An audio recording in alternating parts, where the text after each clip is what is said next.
Hi everyone. Thanks for joining us for this week's episode of Live from the Trevor Zoo. It's great to welcome you all back to the zoo, even if you can't be here in person yet. We'll continue doing these live broadcasts here on Facebook every Wednesday at 4 p.m. until we can open up to the public again. I'm Alan Tousignant, director of the Trevor Zoo. Today's episode is the third and final part in our Red Wolf series. For those of you who watched the last few weeks, you'll remember that we looked at the husbandry and daily care of the red wolf population at the Trevor Zoo.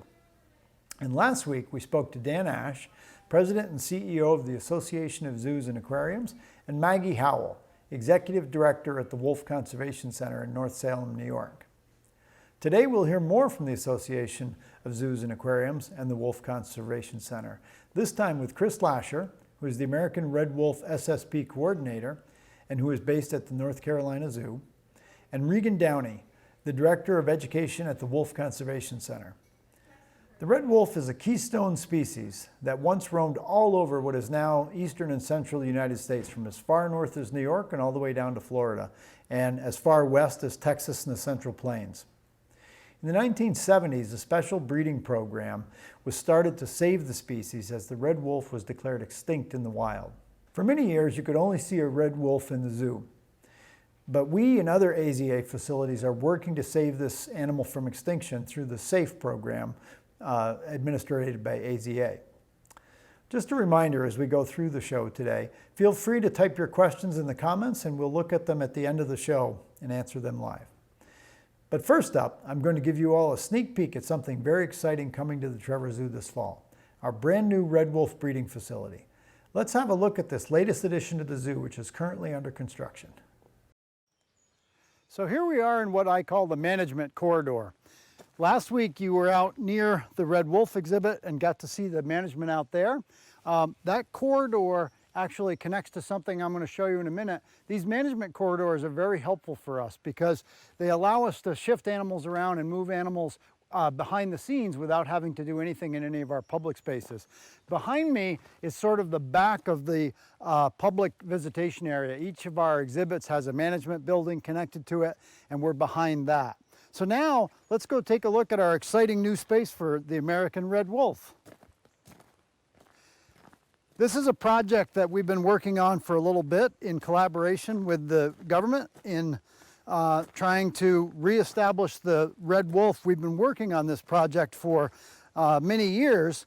AZA has now made the American red wolf a safe species, saving animals from extinction, and that's providing the push for us to do something we've wanted to do for a long time, which is to create space to add to our breeding potential for the American red wolf.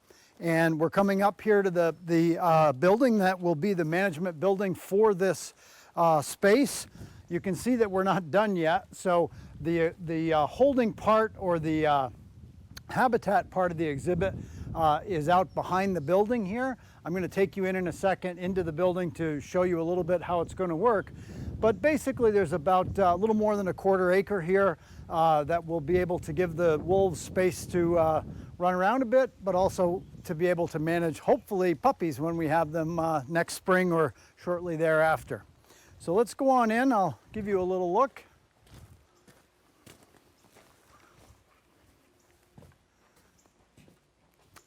So right now I'm in what would be the keeper management space, where we can hang our tools, where the power panel is, those types of things. But then what we have is the building is divided into different spaces. So we've got 3 different den areas. One small den here where, like we've had in the past, we could well have puppies in here, and then out into a bigger communal holding area.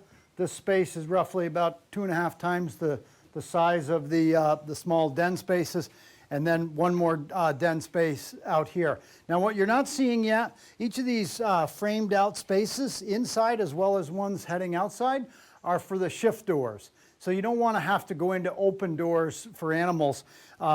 So the shift doors slide up and down and can be operated by cables from outside of the holding spaces. So you can see there's about 6 different doors in here. and they allow us to move animals from one space to the other without having to actually be in contact with them, as well as inside and outside of the building. I did a little bit of a toss out here to Corners Limited. They're our company that we use for all these doors, and they're just fantastic to work with, and they make some of the best doors I've seen. If you look up high, you can see that there's actually quite a bit of head space above the ceiling, and that's actually to generate natural light and airflow. We want this building to be as cool in the summer and as warm in the winter as possible, and also have good lighting without having to use artificial lighting. So we're trying to, while we're doing the building for Red Wolves, we're also trying to be as green as possible in the building of it and hopefully its operation. I want to take you outside just for a second to show you a little bit about the exhibit.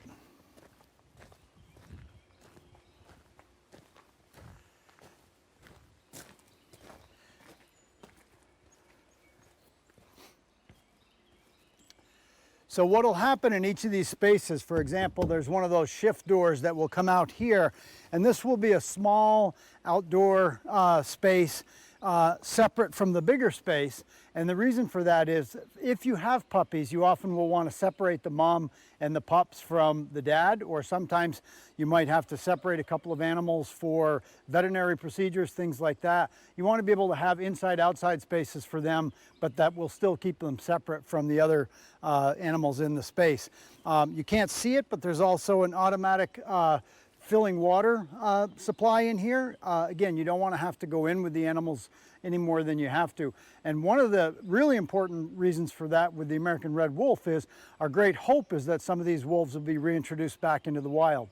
So we want them to be as wild as possible, therefore as little contact with us as possible, so that when they go back in the wild, they don't think humans are this great thing to go hang out with. They want to be wild and stay in the wild. So as you can see, we've got a lot of work left to do on the fencing part and finish cleaning up the exhibit space, but we're making really good progress, and we're excited to show it to you today. Our hope is that we will have wolves in here by late fall, early winter, and that's an exciting proposition for us to add wolves to our holding capacity. And zoos all around the country are doing the same thing, and our great hope again is that we're on the brink of saving this animal from extinction rather than being on the brink of the animal going extinct. So that's a great segue to actually throw it back to Chris Lasher, who, if you remember, is the head of the American Red Wolf Species Survival Plan. We had a chance to catch up a couple of days ago in a long interview that answered a lot of questions. Good morning, Chris. Thanks for joining us. Happy to be here, Alan. Thanks for having me. Thank you. Really have just some really basic questions for you today to help our audience understand, what the conservation efforts are surrounding Red Wolves. You're the coordinator for the Red Wolf conservation effort, and that's a really long standing program in the Association of Zoos and Aquariums. Could you tell us a little bit about that and what it means and sort of where we are in terms of progress for Red Wolves? Sure, yeah, I'd be happy to. So the conservation program for Red Wolves is called a Species Survival Plan. So it's an AZA, Association of Zoos and Aquariums, oversight program that's it's called an SSP, or Species Survival Plan. And what it is it's a bunch of pretty much all AZA zoos and other AZA or non-AZA partners who house these red wolves all get together and manage this as one population. So really the key behind it is looking at red wolves as a single population and not individual zoos or other partners trying to save the species on their own. It's a collective effort to save the species moving forward. The primary purpose of the SSP really is to make sure that we have an assurance population for the U.S. Fish and Wildlife recovery efforts. And what I mean by assurance population is a number of animals under human care that recovery can actually happen. You need to have animals, alive and on the ground for an actual recovery program. So what we do is we monitor the genetics of all the species, all the animals that are alive under human care. We make sure that all the pairings that we're doing are maintaining genetic diversity for these species, that we're not making any mistakes in, pairing brothers to sisters, or mothers to sons, that type of thing. And maintaining a population that is healthy and genetically viable. Alan, as you know, you probably talked about that this population really was on the brink of extinction. The animals that are alive today stem from only 14 founding members. So, back in the late 70s, early 80s, a lot of these red wolf was going extinct. We knew red wolf was going extinct, and U.S. Fish and Wildlife went out into southern Louisiana and eastern Texas and trapped as many canids or dog-like animals that look like red wolves, and did some morphological testing. And that's a nice term there. So basically, morphological testing means they did measurements of the actual animals. There was no DNA testing back in those days. So what they did was they looked at tail length, they looked at ear length, they looked at snout length, leg length. They even listened for howls from these animals to try to make sure that what they were capturing were pure red wolves and not coyotes or coyote red wolf hybrids. And they found, of the many hundreds of animals that they captured back in those days, they found 17 that they thought were pure red wolves. And Point Defiant Zoo and Aquarium out in Tacoma, Washington, stepped up and said, okay, we'll be the guys that, you can bring those red wolves here and we'll start this SSP. And back then SSPs weren't a thing. I mean, we didn't know what an SSP was. They didn't really exist. So AZA was coming up with this concept of how to look at populations as a whole, not individual zoos. And Red Wolf was one of the first that kind of said, yeah, this makes sense for us, and we're going to move forward with that. So they took those 17 animals out to Point Defiant Zoo and Aquarium and, made breeding pairs as best they could. And only 14 of those animals actually bred and produced offspring. So we know today we have about 250 wolves under human care, and another 20 or so, which is scary, but another 20 or so only in the wild. But we know the genetics of every single one of those animals. We've tracked it from the early 80s when we started breeding, and we know the genetics of every single one of those animals. And we know when we make a pairing that either we send to you or any of the other partners that's a good pairing is going to help save this species moving forward. That's fantastic. Thank you. You mentioned actually early in your answer about U.S. Fish and Wildlife. Can you tell us a little bit about their role in this recovery and how that works? Because they're responsible for sort of the wild portion, I guess we would call it.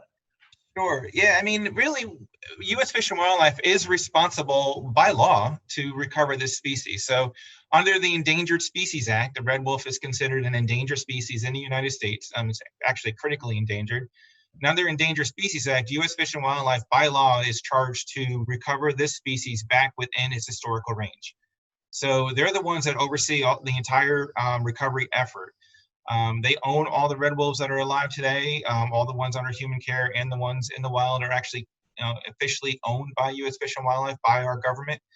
And what they do is they kind of work with the SSP and AZA to help them manage that population. So they don't really have the expertise to look at genetic diversity and doing breeding plans and those type of things. So that's where they reached out to the SSP and said, hey, you guys have this expertise, and we're responsible for recovery, but we know we need animals, so that's where your expertise is, and we're going to let you run with keeping this animal viable under human care while we work on the recovery efforts for the animal in the wild. And we do work very closely with them. The Red Wolf SSP was the first group to do what's called pup fostering with U.S. Fish and Wildlife. And what pup fostering is, we tried this back in 2002, I believe it was the first time we did it. I'm going to think back. We knew that the SSP was contacted by Fish and Wildlife, and they said, hey, we have this pair that had a nice large litter of pups, but their den got flooded. And mom was only able to save 2 of the 7 puppies that were born there. So we know mom can take care of more puppies, we're wondering if you have any puppies that were born around the same time that we can probably, maybe try to get some new genetic material into the wild. And it was just that little conversation that really started a program that has been extremely successful for both the Red Wolf SSP and to help save the Mexican wolf out in the West Coast. But yeah, it was the North Carolina Zoo that had a pair that had puppies around the same time. And I was actually able to take 2 of the puppies that were born here at North Carolina Zoo, about 2 weeks old, and hop in the car and not break too many speed limits on my on my way out to the eastern part of North Carolina and meet up with one of the Fish and Wildlife officers, track down the mom, find the den, and foster 2 2-week-old puppies from North Carolina Zoo into a wild population. And they grew up and became breeding members of the wild populations. It was really successful, and we've done it many times since. And again, the Mexican wolf is currently doing it now, and had been really successful fostering animals born under human care into the wild. Wow, that's very exciting. And by the way, I'm really jealous. I wish I were down there and could drive animals out in for that fostering program. This is the reason we all get into this work, is we love animals and we love nature, and to be able to actually go out and do that, that's quite something. Congrats on that. And the fact that it's been successful, that certainly points to the fact that collaboration is the word of the 2000s, and will have to be going forward, in my mind. And that speaks a lot to it. In that vein, AZA has now begun their SAFE program. And I believe it was just this year that the red wolf was labeled a safe species. Can you tell us a little bit about that program and how maybe it's either different from SSPs or what that means? Sure, yeah. So SAFE stands for Saving Animals from Extinction. And it was actually in 2019 where the red wolf became a safe species. And that was championed by the SSP. So it was myself and the management team that decided to try to get the red wolf to be a safe species. And we did that for a number of different reasons. When looking into the SAFE programs, we saw that a lot of what SAFE was trying to do was really what the SSP was also trying to do, but it wasn't within our mandate to do it. So if that makes any sense. So I'm going to separate them a little bit. So the SSP really is responsible for breeding and maintaining a healthy, viable population under human care. Beyond that, there's not a whole lot that SSPs are mandated to do. What we were doing was trying to also raise awareness, engage people, whether it's zoo guests or people in recovery areas, in saving the red wolf, and just trying to do more to save this animal in the wild. And that's where SAFE programs kind of really jumped and took over, and how to do that. So it was a really good fit for us. We applied to be a SAFE program in 2018, and we were approved in 2019. And what that's really doing for us is it's there. The SAFE program really is, there's a number of different parts of it, but the big one is conservation in the wild. It's saving the animals in its natural habitat, not necessarily just working with them in zoos or science centers. It's saving them, finding partners, collaborating with people who are working in the field to save this animal in its natural habitat. And what the SAFE program does then is, there is some components of it to build up the population under human care, because we know we need those animals. But the bigger components are raising awareness for the species all over the United States. It is trying to engage more people in the conservation, trying to get more partners involved, try to collaborate more people, and then really education components of it. So it's been a huge boom. The SAFE program has been a huge boom for the Red Wolf program, simply because I think that AZA is pushing SAFE so much, and when Red Wolf came across the desk of directors of AZA programs, they're like, "Oh yeah, red wolves. This is a species that it's American."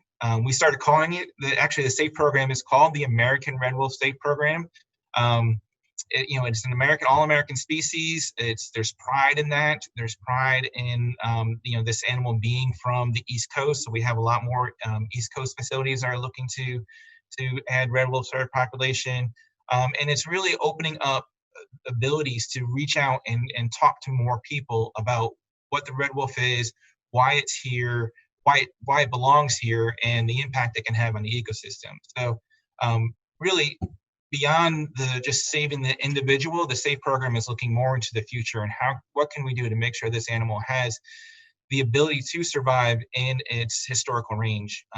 Getting out ahead of actually getting animals on the ground and doing all the legwork that needs to be done to make sure this animal can be successful when it is put back into its historical range. Right. Wow. Well, the SAFE program really has done that for a lot of species I know, and is I think a very hopeful sign. That leads me to my last question for you. I've saved the easiest and the hardest question for the end.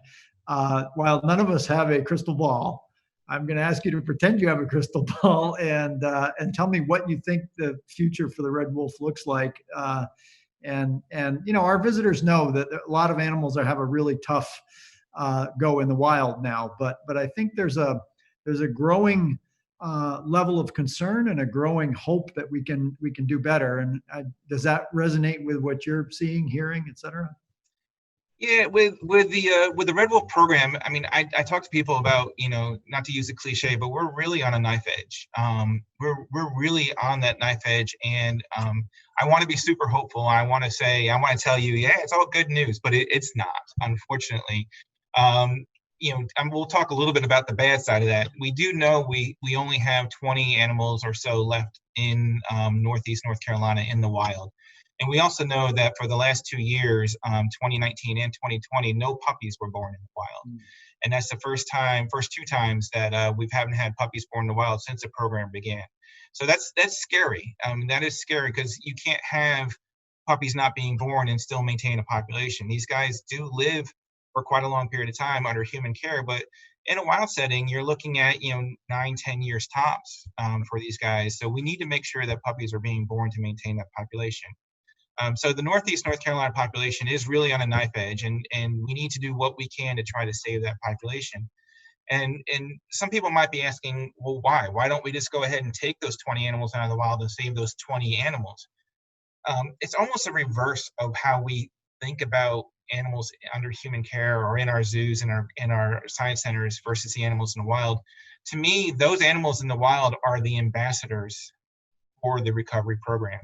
And we used to talk about zoos or animals being ambassadors in our zoos, but those animals in the wild are the ambassadors for the recovery program. And if that program fails, I think the possibilities or the chances of starting it up again really go downhill. So we're putting a lot of our efforts right now into trying to maintain that program in Northeast North Carolina, while at the same time looking for new recovery sites, getting the research done and the people on the ground out ahead of the wolves to try to find new areas within the Red Wolf historical range where we can, again, save this animal and let it be out in the wild. So that's kind of the scary part about it. But the what really does give me a lot of hope is in 2019, the red wolf was finally declared a true species. There was all the conversations about whether or not this is a hybrid, a coyote wolf hybrid, or whatever's going. That's all laid to waste now. So we know that under the Endangered Species Act, that the red wolf is a true species and by law needs to be protected. So that was a huge boom for the red wolf program. And then the second thing that's been really good for this program over the last couple of years, again, is the SAFE program. I'll give you some numbers to kind of put it in perspective. Right now, we have capacity for about 235 animals under human care. And if you remember, I said we have about 250 animals under human care right now. So we are over capacity. And when you're like, oh, so is that a bad thing? Well, it's a bad thing because I have to limit my breeding. I can't make as many new animals as I want because I have no place to put them. So, the only other thing we can do is try to get new partners. And that's really where the SAFE program has come in. Before the SAFE program, I had about 110 spaces, is what we call it in the SSP. I'm giving my quotey fingers. 110 spaces for red wolves under human care. And since the SAFE program started and we really did a push for increasing capacity within the SSP, we have had now commitment for 55 new spaces in the last 2 years for red wolves.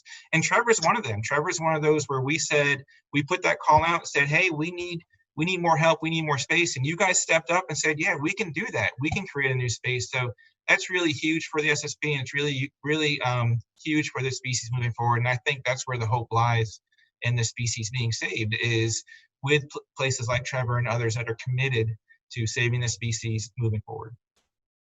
Well, that's a very hopeful note to end on, and I think that's great. And there's no question that the red wolf is a visitor favorite, and there's a connection between people and predators that you don't see with a lot of the other species. Not that they don't love coming to see all the other species, but for some reason there's a real connection to predators. And I think it's a little bit awe, it's a little bit fear, it's a little bit all the things that that we know when we watch nature that really get our juices flowing. I want to thank you very much for joining us. And I also want to thank you for running the SSP. You do a lot of work. I know that is a big job. And as I said earlier, I am jealous that I'm not there and get to go out in the field with you. I do a lot of turtle field work, and even that's fun. They're a lot slower and sometimes easier to find than wolves. So, well, thank you very much. This has been truly a pleasure, and I wish you the best of luck as you move forward down there. And hopefully we'll be having another space open up in a few months for red wolves. Thank you very much, Alan. Thanks for having me, and continue the great work in saving this species from extinction. Thank you for all you do. Our next guest is Regan Downey, the Director of Education at the Wolf Conservation Center. The Wolf Conservation Center is located just an hour away from Millbrook and the Trevor Zoo, down in South Salem, New York. They currently house dozens of red and Mexican gray wolves and are doing amazing work to increase the population of these endangered animals and educate the public about them. Regan and I got a chance to chat earlier. Let's take a look at that interview. Good morning, Regan. Thank you for joining us. Thank you for having me. Great to see you, and we will get to our questions right away so that we don't keep you from your important work too long. So first, can you just tell us a little bit about your role as an educator at the Wolf Conservation Center? Sure. So at the Wolf Conservation Center, we offer programs for people of various ages, stemming all the way from preschool up through really adults, because we believe quite strongly that everyone should be learning about wolves and learning about the importance of saving them and their role in the environment. And so we've used students as visitors. So primarily during the year, we have students from schools visiting during the week, but we also offer public programs on the weekends. And what's great about these programs is we're reaching a lot of people who really know nothing about wolves. And they don't know anything about wolves in general, which means they definitely don't know anything about red wolves. And so it's great for us to really make that connection for people about wolves and really connect them to animals that they really otherwise would never see.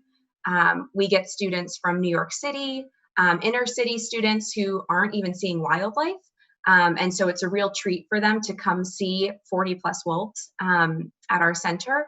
And again, we see adults who think they saw a wolf in their backyard, and they definitely didn't. So it's really a great way for us to educate and connect people.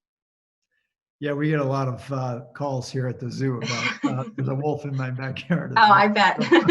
Yeah.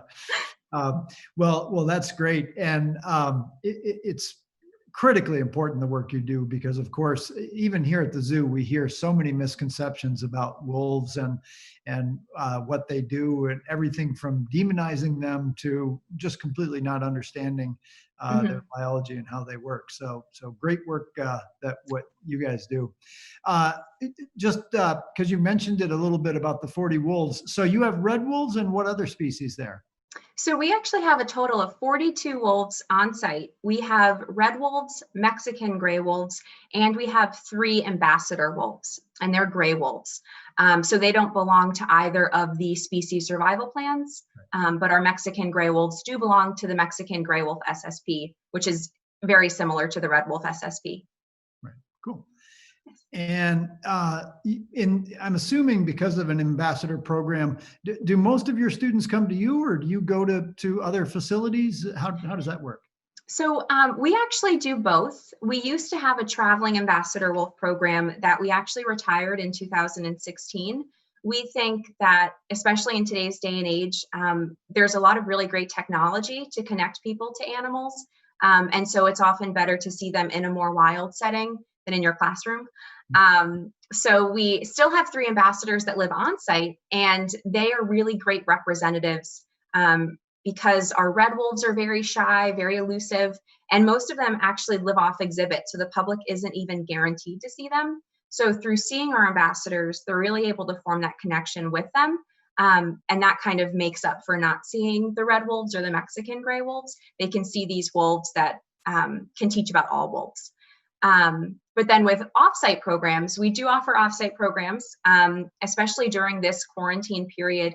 We've actually been offering free distance learning programs to classes impacted by the COVID pandemic. And since March, we've actually been able to kind of go into the classrooms of over 3,000 students, which has been really amazing. And every program includes information about red wolves, Mexican gray wolves, and ways to help.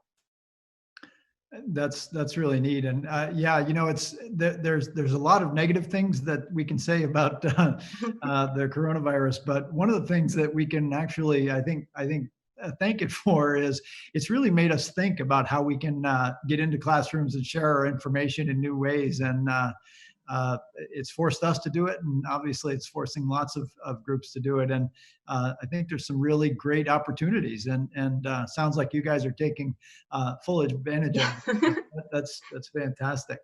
Your facility is sort of open to the public on a scheduled basis. Roughly how many people do you see, or people do you get to educate each year?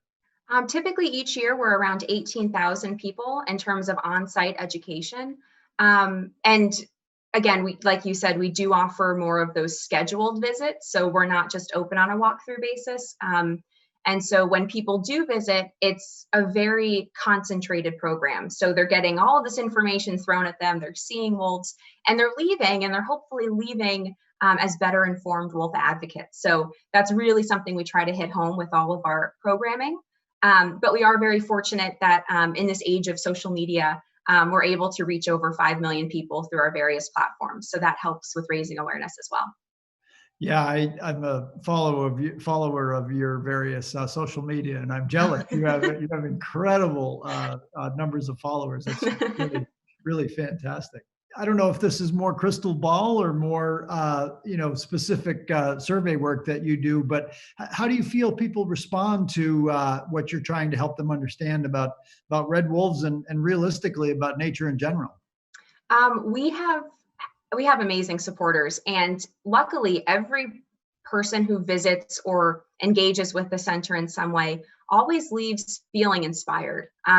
They're getting a lot of sometimes really heavy information. They're learning about endangered wildlife, and that can often be very draining. And especially in today's world, you have to tread that careful line of giving people factual information, but not making them so kind of bogged down with that information that they feel they can't do anything. So why bother? And I think that's something that with wolves especially it's a careful line to walk, but wolves really need people's help. And so it's important to give people all of the facts and all of the information. And so what we always try to do is give them a way to take action when they leave. So they're getting all this information, but then we're saying, but if you do this, it's a way to help. And so luckily people are really inspired, especially with red wolves. Red wolves are one of our most charismatic species at the center. And people always hope they're going to see them. They usually don't, but even still, they don't see them. But it's almost even better knowing they're looking at a place that has red wolves and they just can't see them, because it makes them connect a bit more to wild red wolves and how they'd be acting in the wild as well. Yeah. Yeah, I can't tell you how many times I've been out with various visitors standing in front of the red wolf, talking about the red wolves, and basically doing a description of the red wolf, because we're not looking at one. Yeah, exactly. They're pretty shy. Although we just had a very special moment. They're actually testing the fire alarms on campus today, and our wolves just responded to the fire alarm. I was just going to say, we do get, a lot of sirens going by. And so even if people don't see the red wolves, we have a few lucky visitors that might hear one of their howls, and they're always amazed because they had no idea an animal could make that sound. Yeah. And then we always try to connect it back. You're hearing something that so few people ever will. And it just inspires them that much more. Yeah. We're the lucky recipients of part of the program to develop more holding spaces for wolves, and so we're partway through a project. And I'm really excited that I think the pairs of wolves will howl back and forth to each other and communicate a little. Is that something you guys see there a lot? Yeah. Yes, we are very lucky that with so many wolves, there's not a day where everyone's quiet. And with our red wolves in particular, we actually had a red wolf family that was born in 2015, and we still have 2 of the siblings, but they live in separate enclosures now. And they can't see each other, but they can hear each other. And so they're all very vocal. And then we have a family of what was 12 red wolves, and 2 of the sisters left. So we have 10 red wolves separately farther in the back of our facility. And when they all start howling, it sounds completely amazing. And it's deafening. So it's really amazing to hear all of those howls. Yeah. This has been great. I wanted to offer you an opportunity to do a little more educating. I don't know what the crossover is, and there probably is some between our audience and your audience and followers. But is there any special message you'd like to say to our audience today in terms of helping them understand anything more that we can? Or well, you do a great job in educating your followers. And like you said, I'm sure there's some overlap. So I imagine everyone watching has some basic knowledge of red wolves. But I think it's just important to note that with so few red wolves left in the wild, the Fish and Wildlife Service, as I'm sure was mentioned already, estimates that there's only about 10 known to remain, 10 with collars. And so now is the time to speak up. We have an animal that really needs our support. And thanks to these recovery programs, they are surviving and they are growing. And it's important to make sure we're supporting the wild population as well. So I really just recommend that anyone who's looking to learn more, visit your website, visit our website, just trying to see how we can better support red wolves in our everyday life. Well, that's great. And I know that collaboration is going to be the word going forward. And I'm so excited that we're doing this today, and that we can continue to collaborate on the Red Wolf program going forward. And I wish us both the best success. So, yes. Well, thank you very much for your time today. Keep up the good work. And I'm reminding myself that I need to get down to your facility again. It's been quite a while since I've been there. Yes, we'd love to have you.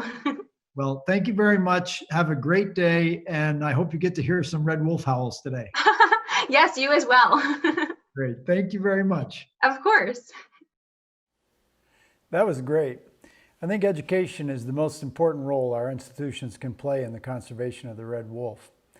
But of course, having a successful population of breeding wolves is also important, and that brings us back to our new facility. As Chris mentioned, we need spaces to enlarge the program. I mentioned earlier that the funding for this project is through a challenge grant, which means that we have to match the grant funds 1-to-1, or to put a number on it, we have to raise about $19,000. To be frank, I'm going to need your help to do that. Please consider making a donation toward this project. Any amount will help us reach the goal of matching the grant. If you can afford $5, that's great. Maybe you can help with $500. Whatever amount you can do will help us be a part of the mission to save the American red wolf. To donate, you can go to our donation page at millbrook.org/zoo donations. All donations, as always, are tax deductible. While you're considering that, and I hope you do, let's see if there are any questions from today's episode.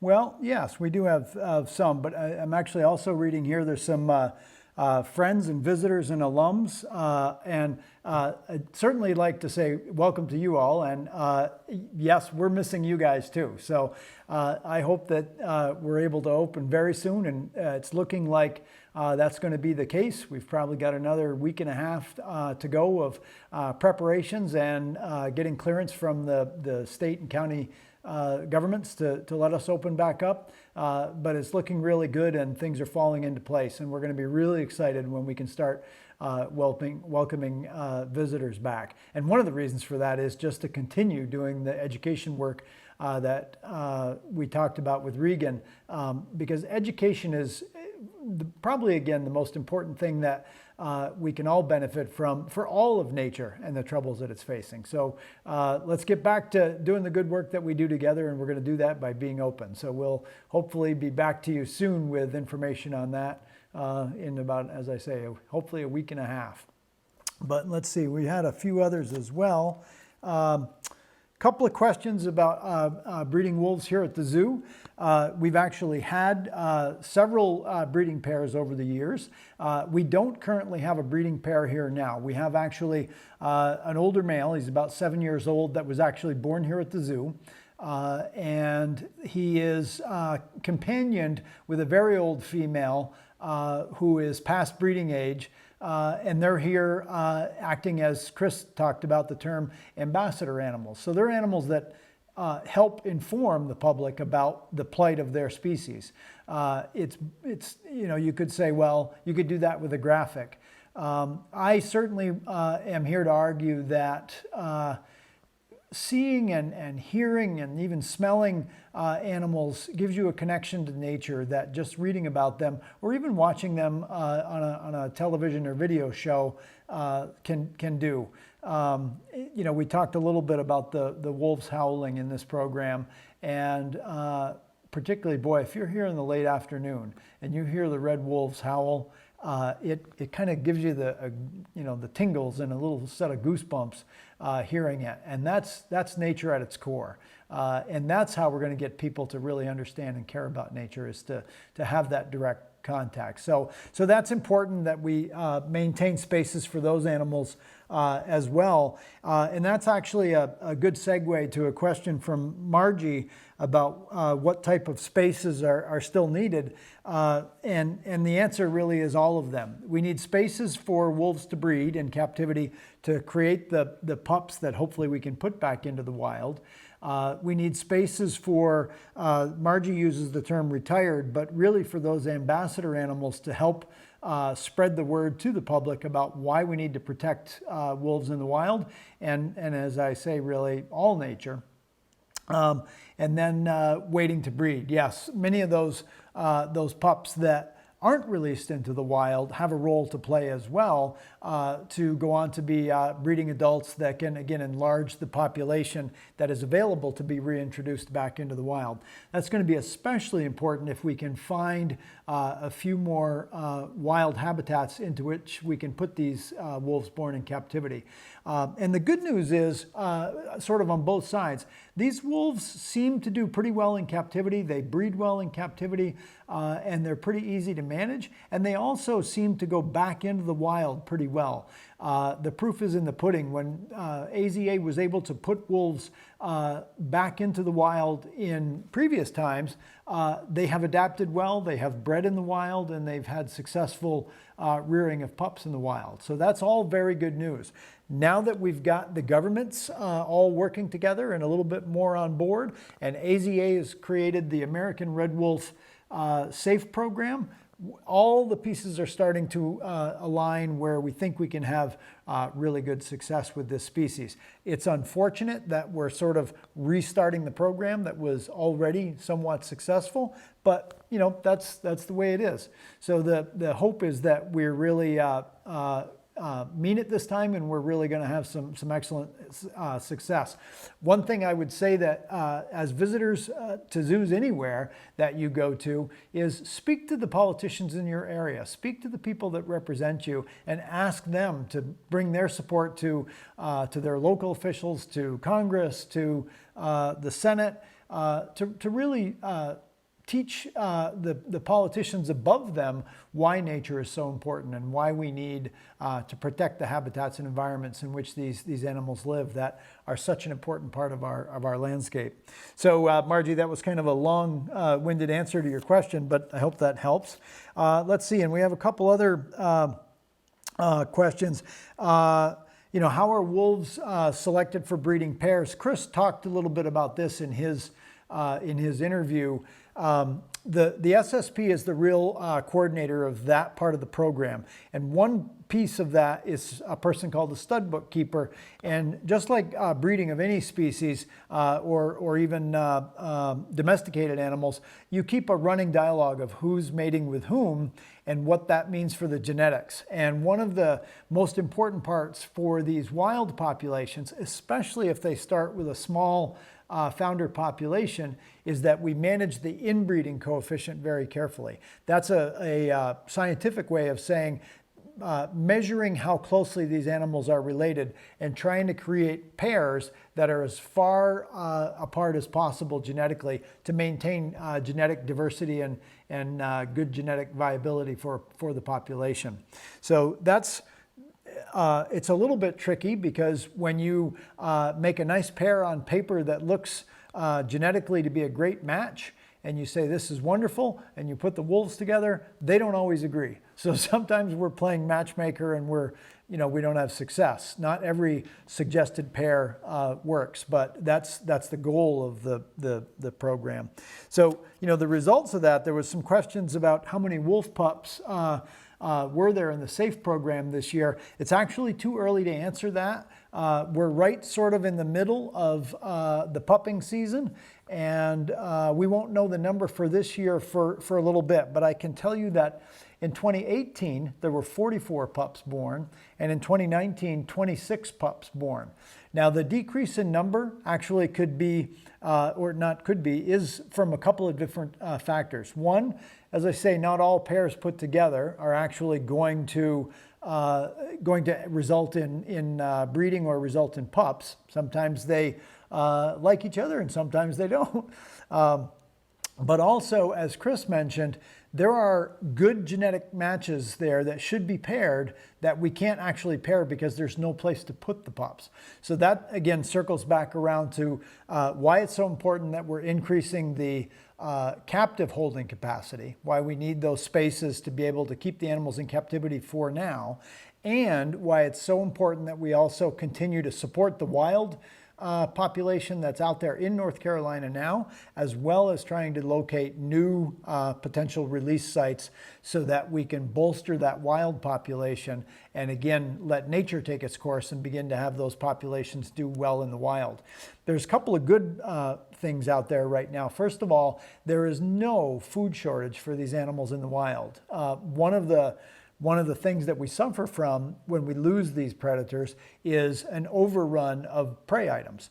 And right now there are an awful lot of animals out there that, this may sound harsh, but that would benefit from the control of a predator out there to keep nature in balance. And that's an important piece of this whole puzzle. So that's sort of where we are with the pups. We'll see how this year's pairings went. But let's see if we have a few more questions. We have a question about Shy and Clifford getting along. That's Clifford's our male that's been here since he was born, and Shy is the older female that came in, and they're actually getting along really well. One of the wonderful things for Clifford is that he was actually being somewhat reticent and hiding a lot before Shy got here. And contrary to her name, Shy's actually pretty gregarious and has brought Clifford out of his shell a little bit. And so we're actually seeing the wolves a lot more. So let's see. Do we have webcams at Trevor Zoo at Millbrook School to watch the wolves? Well, the answer is yes. And also we're about to add some more camera capacity, but that's a little bit in flux. We've got some Nest cameras out there right now, and that's how we're actually able to record some of the wolf howls. And at Trevor Zoo Live, we have actually a number of different cameras that are out there. Red wolves are one of the cameras that we hope to put out there. Depends how fast I guess I can get around to it, but fairly soon. So, actually, I'm getting a message that the zoo will be closing in 10 minutes. I guess the annunciation system doesn't realize that we've been closed for 3 months. All right. sorry, I lost my screen there. Let me see if there are any last questions, and then, yeah, I don't see any new questions. So again, I want to thank you all for tuning in to the show this afternoon. Remember that we'll be back again next Wednesday at 4 p.m. And remember that you can watch our cameras at millbrook.org/Trevor Zoo Live. And again, anything you can do to support the matching grant program that we have to do would be very, very much appreciated. Remember that you can go to millbrook.org/zoo donations to make a donation, and that it is tax deductible. And we're really excited about this ability to be able to enlarge our participation in the Wolf program, and hopefully translating that into greater success for the Wolf program overall. So thank you for any help you can do for that. We look forward to seeing you next week. And with that, thank you very much. We'll hope to see you soon.